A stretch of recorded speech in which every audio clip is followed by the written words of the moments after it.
Hi there. So we've been doing this for about a year now. I think it's time that I tell you about Star Wars. So let's start off chronologically with the Phantom Menace. Is it in their nature to make us wait this long? No, I sense an unusual amount of fear.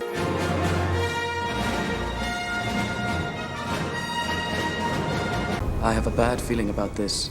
The Trade Federation has stopped allowing ships to go to this planet, Naboo. So the Supreme Chancellor sent 2 Jedi Knights to negotiate with them. The trade guys are afraid of them because they're peacekeepers, but also badass fighting priests. Which gives us the advantage. Before they can even hear them out, they make a phone call to this dude who tells them to kill the Jedi. I don't want this stunted slime in my sight again. So since they know they're badasses, they warn them of the upcoming murder plot by blowing up their ship. There's no logic in the Federation's move here. They fill the room they're in with poison gas and then send in some droids to kill them even more. But the Jedi are super good at holding their breath and come out swinging with their laser swords called lightsabers. Johnny's gonna get one and so is everybody else I know. Whoever doesn't can be a real loser. Some other robots show up, but these ones have shields, so the Jedi run away really fast. They find out that the Trade Federation have an army and they're planning on sending it down to Naboo. The Jedi split up and stow away on ships that are full of army robots. Well, since the Queen has a crappy phone connection, this guy automatically assumes that they're being invaded. A communications disruption can mean only one thing: invasion. But they are being invaded. Shut up. Does your dad assume that we're going to war when the Wi-Fi goes out? You assume too much. So the ships land on Naboo with no resistance at all, and the droids are ordered to look for the Jedi after everything's been unloaded. They immediately find Qui-Gon Jinn, where he saves this gangly pink fish guy, and then he's kind of a dick to him for it. You almost got us killed. But Jar Jar Binks now owes him a life debt and won't leave him alone until he dies or saves Qui-Gon. Listen and understand. It can't be bargained with, it can't be reasoned with, and it absolutely will not stop. Ever. Until you are dead. Obi-Wan Kenobi is running from a droid where Qui-Gon saves him and Jar Jar again. More droids are on their way, so Jar Jar takes them to this hidden city for safety. It's underwater, so it's a really good thing that they pack their underwater respirators to go up into space. But Master Yoda said I should be mindful of the future. They get to the city where the guard doesn't stop the 2 random humans, but Jar Jar for coming back after he was kicked out. The guard takes him to see the bosses, where they try to convince them to help save Naboo. They're given a ship and directions, and are about to leave not caring what happens to Jar Jar, but then he hints that it's dangerous and he knows a safe way. So Qui-Gon tells Boss Nass about the life debt. But he kinda saved him when he hid him from the army. Oh yeah, maybe that's why he saved him twice. So they take off in the Stingray boat, where they almost get eaten. There's always a bigger fish. What does that mean? Want some food? The Viceroy calls that guy again, and he's assured that Queen Amidala won't be a problem because she's an idiot. You will find controlling her will not be difficult. And then he stupidly doesn't tell him about the missing Jedi. Oops. The droid army shows up at the capital right before the boat does. The Jedi jump down and save the Queen and her group, and since they couldn't make that one phone call, they don't even try anything else. They just want to leave the planet. Your Highness, under the circumstances, I suggest you come to Coruscant with us. The Queen doesn't want to go, but then one of her handmaidens is like, "You should go." And then she's like, "Great idea, let's go." The Queen is not. Queen trusts my judgment, young handmaiden. You should too. They get to the hangar, where the droids just let them walk right up, even though they're detaining all the other humans. This is not a good idea. Qui-Gon just tells them the truth about their plans, and then the robots open fire on the humans, not hitting a single one. They jump on a ship and take off flying directly into enemy fire. Their force field generator is shot, so they send out some droids to fix it. And then they're amazed when the thing designed to fix things fixes something. That little droid did it! I can fix anything.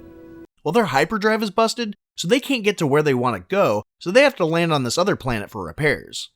Here, Master. Tatooine. The Viceroy says that their ship isn't in their territory, so instead of sending some of their army to go look for them, they send one dude. There are too many of them. Back on the ship, the Queen wants to thank the droid that saved them, so she has Padme, what we can only assume is her crappiest handmaiden, give him a sponge bath. We're gonna need to have a real discussion about your language. She also sends her with Qui-Gon to go get the parts. They also send Jar Jar and R2-D2 for some reason. My droid has a readout of what I need. They don't want to attract any attention, so they try a smaller dealer. Padme talks to the slave boy, I'm a person, and my name is Anakin. while Watto takes Qui-Gon around. Watto says that he's got a lot of parts for their ship, implying that it's a popular model. Ah, yes! We have lots of that.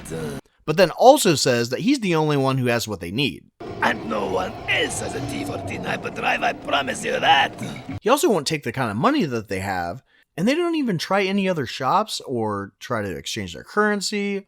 This is a spaceport. They could probably exchange with some other pilot. And there's also a whole bunch of gambling in this town, so I'm sure they exchange currency somewhere.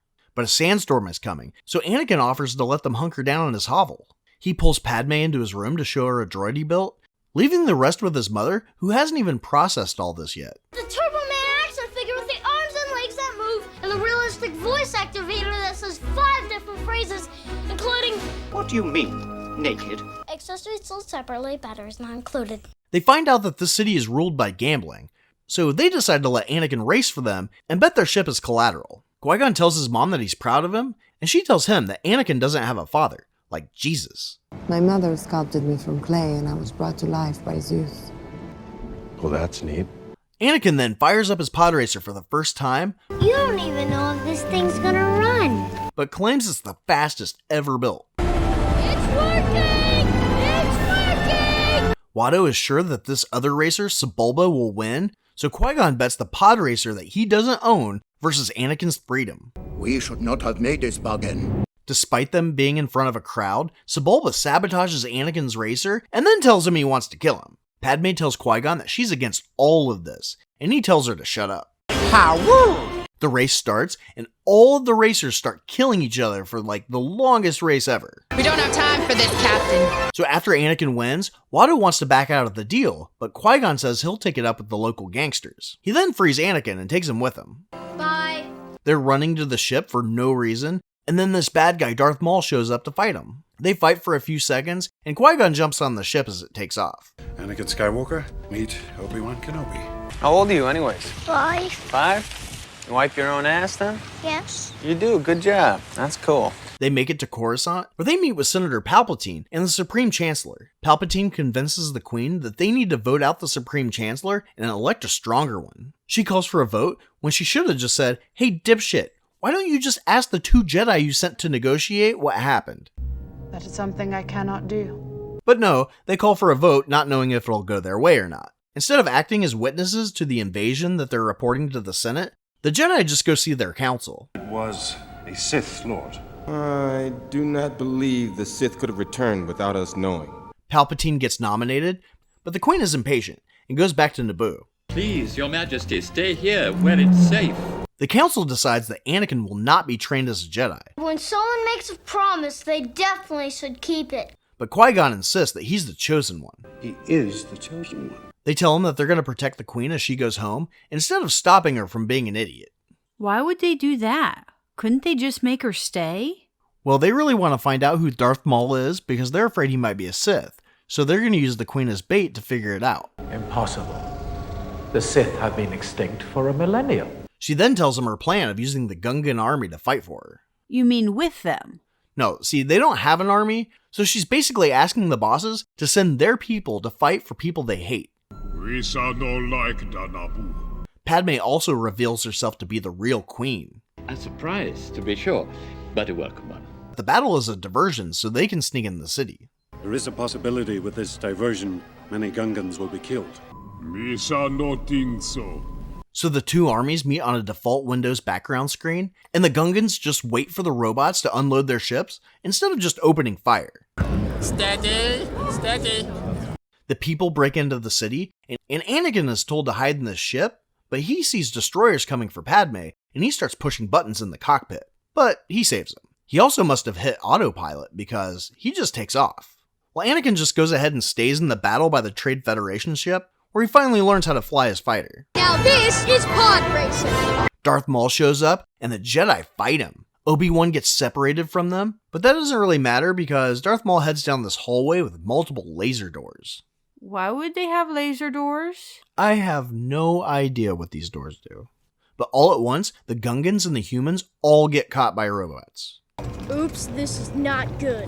The humans are taken to the Viceroy, who wants her to sign a treaty, But then the Queen shows up, shoots a couple robots, and runs away. The Viceroy then orders the robots to go after the Queen that decoyed them, and then calls the one that got caught breaking into the room that they were in the decoy.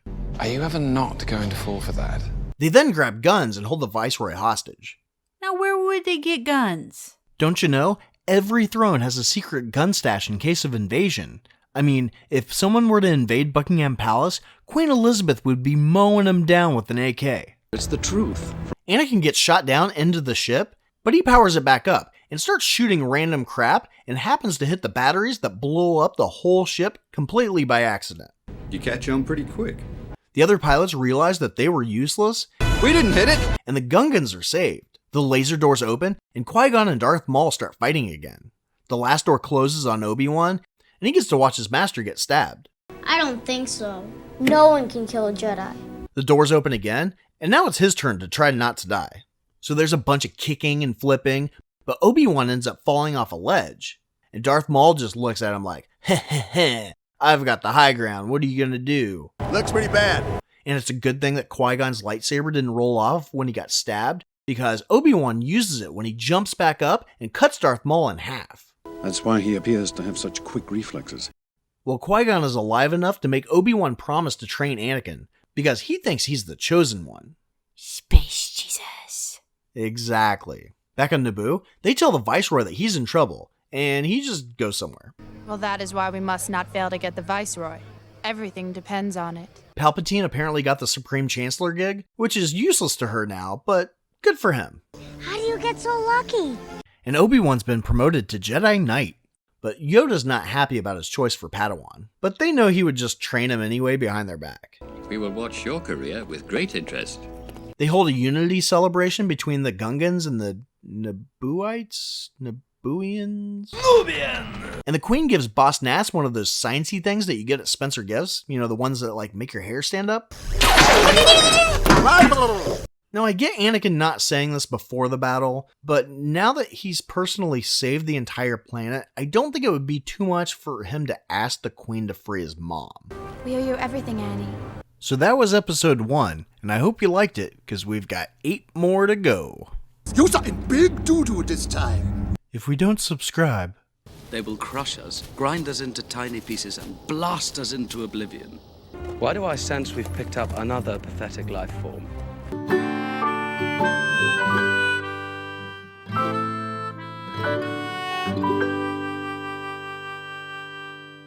Now get out of here. Tuck him away. May the Force be with you.